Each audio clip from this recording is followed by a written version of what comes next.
Why are you suing the sewer authority? Are you some sort of NIMBY jerk? Don't you want the river to be clean? Yes, we do want the river to be clean, but it's also important that the plan that everyone is so excited about be fair. Let me tell you a little bit about how we got to this place. The Niagara River is the enforceable entity. So back in the 1970s, it was ratified congressionally as an area of concern, and that means that it's enforceable under the Clean Water Act legally. And right now, the Skajackwada Creek and the Buffalo River are being substantially polluted by the suburbs. Skajackwada is hideously polluted by Cheektowaga. In February of this year, the Democrat and Chronicle reported on 300 combined sewer and combined sanitary overflows in Cheektowaga. That number accounts for nearly 25% of the New York State total. So there's a stunning amount of waste going into the Skajackwada Creek, and that arrives on the Niagara River and contributes to the pollution load of the Niagara. The Buffalo River is also being polluted heavily by West Seneca. We add to that problem in Buffalo, and of course the city of Buffalo proper also pollutes and also has a combined sewer problem. Unfortunately, the documents from 2012 from DEC and EPA actually state that they don't expect much change to occur in the suburbs, and so they turn to the city of Buffalo and tell us that they would like us to raise our treatment standard from 91% presently to an approximate 98 or 99% near perfective standard. And so the way that we're going to do that is that we're going to dam sewage, both combined sanitary and sewer, in 17 large areas underneath the city of Buffalo. And this includes using the 19th century sewer chamber, the large pipes, brick-lined, in many of our residential neighborhoods, which is exactly what this project is about on Bird Avenue right now. Why should people in Buffalo be concerned? Well, the reason to be concerned is that we are committing to damming sewage for which the EPA recognizes 115, I think it is, toxins of concern. So there's very, very serious stuff in the sewage. And for better or worse, across 100 years, the stormwater flow has effectively flushed the sanitary load, the potty flush, clean from the sewer. And so now, by damming the sewer, we're going to effectively remove that process. We're going to take away the traditional cleaning function, again, for better or worse. I agree we have to clean up the river, but we're going to be removing that traditional cleaning function. And the concern is that every time we dam the sewer pipe is about, on Bird Avenue, it's about 8 feet wide and about 10 feet high. It's an oval of brick on its side. And the plan on Bird Avenue is to install a $2 million vault with dam gates in it at Parkdale Avenue. And that vault, the gates will be lowered when it begins to rain. And the plan evidently is to dam up a slurry, a combined slurry of storm and potty flush sanitary waste to 28 feet and back that line or that column of waste over more than 10 blocks up Bird Avenue. And when we do that, we're going to raise scum coat or filth onto an unprecedented amount of square footage inside the 19th century pipe. And the problem is that that bacteria load and that scum coat then is not going to get washed away because we've removed the normal cleaning function of the sewer. And so it's very likely that we're going to have a very serious odor problem. We may have a very serious pathogen problem. And in all, it could be that we have a real mess. And the Bird Avenue project is only one, again, of 17 that we've federally promised now to complete. And if you think Bird Avenue is expendable, then phase 2 of the project installs another vault and sends the damming across Lincoln Parkway through the Mansion District up Delaware Avenue to nearly Summer Street. That's phase 2 of the project. Another interesting thing we've discovered in the documentation is that phase 1 of the project is actually acknowledged by both DEC and EPA to harm the Skajaqua Creek. We're going to concentrate pollution in the creek as we change something having to do with the hydraulic load on the Black Rock Canal.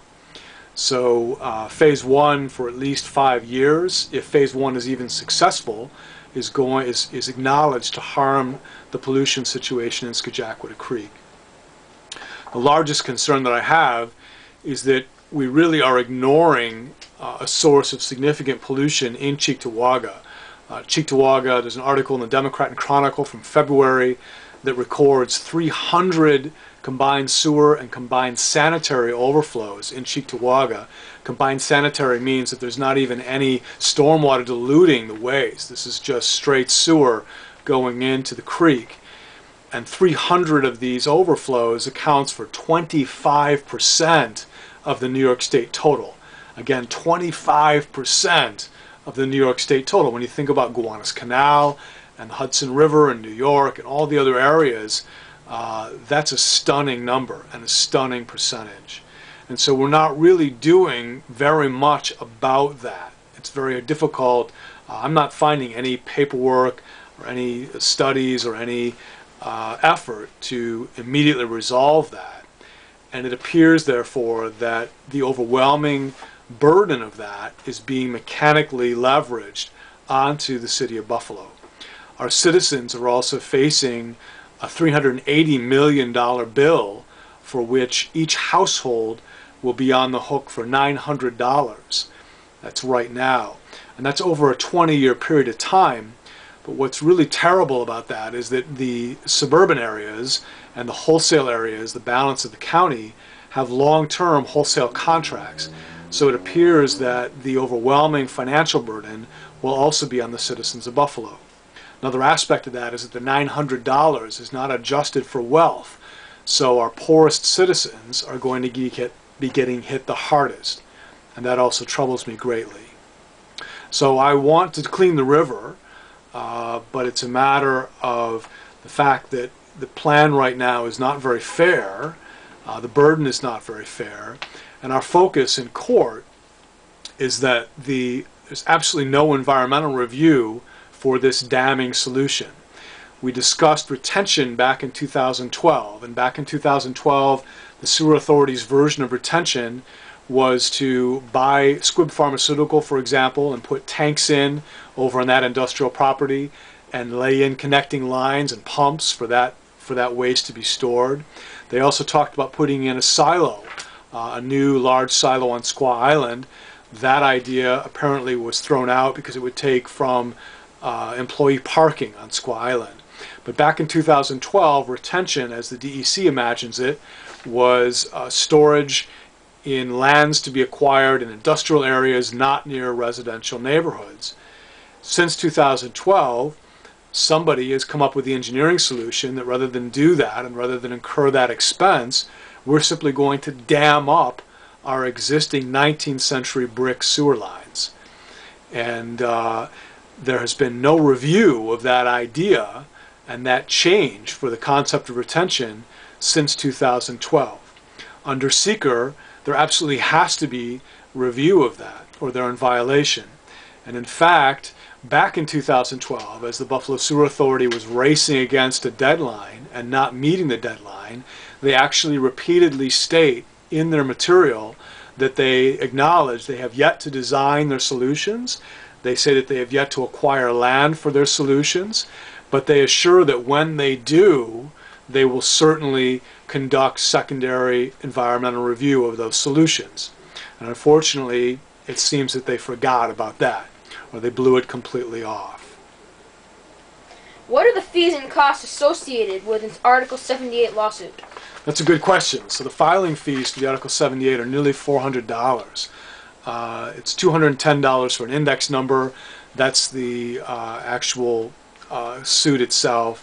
$95 for the RJI, or the request for judicial intervention, and the motion fees total about $75. Right now, I'm needing to come up with that money so that I can file the motion for injunction, which is already written, but it has not been filed. The motion for injunction would hope to stop the construction It may not stop the construction. We hope that it will. If it doesn't stop the construction, if the judge does not award the injunction, what it accomplishes is it at least says that we tried, and it puts the sewer authority formally on notice that if they proceed to trial, and it's shown in the trial, in the hearing, that there actually isn't a trial, it would be an oral argument hearing. If we proceed to hearing, and it's shown in the hearing that they haven't done the requisite study, and in effect I win, then they have a lot of trouble on their hands, that the project has to be at that point halted and unwound. So the motion for injunction is very important. Unfortunately, I had to race around to start this process on a timely basis. I did get it filed timely before they broke ground. I also got a letter of warning written before even filing in court, and that was published in the Art Voice. You can see on the fundraising site a link for the article. I also have a link for the petition itself, the Article 78, and we have a link for the motion for injunction. But the way that I got everything filed so quickly without any money in my pocket was to apply for status as a poor person. I certainly am not wealthy. Unfortunately, in the meantime, the judge has ruled against that poor person status. That's not super uncommon, it happens, but that means that I have to come up with the filing fees, the base fees of the index number and the RJI before we can file the motion for injunction. So right now I'm trying to raise money so that we can keep fighting and get the proper motions filed. What is the focus of your Article 78 proceeding? So again, the focus of the Article 78 is a lack of review. Back in 2012, the Sewer Authority had public meetings, and then they turned around, and then they decided to negatively declare, or neg-deck, the entire project. So the entire long-term control plan, which is about a 300-page document, received a negative declaration. And that's a little bit surprising, because what that means is that they're saying that absolutely nothing in their compliance, in their whole project, is going to have a negative impact or negative influence on the community. No one's going to suffer by it, which is a very, very bold thing to do. The way that they defend that back in 2012 is that they write about their hopeful nature. They write that hopefully in the future, when they're compliant with the DEC or the EPA order, that the river will be clean and everyone will be happy. So they focus on their hopeful future compliance with the order to substantiate a negative declaration. Unfortunately, their compliance in the future is completely separate from the seeker-required process of testing the solutions, of examining the solutions individually before the public.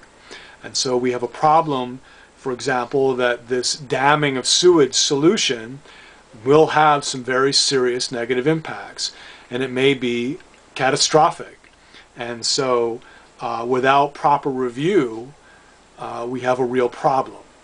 Review under seeker is what allows us to separate bad ideas from good solutions. You're supposed to table everything and look at all the individual solutions for your goal on a one-off basis.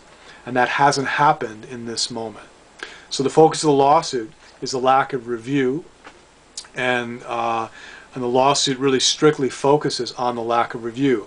As I mentioned before, there are larger and very serious regional issues about the cost of this plan, both the mechanical burden and the financial burden on the citizens of Buffalo.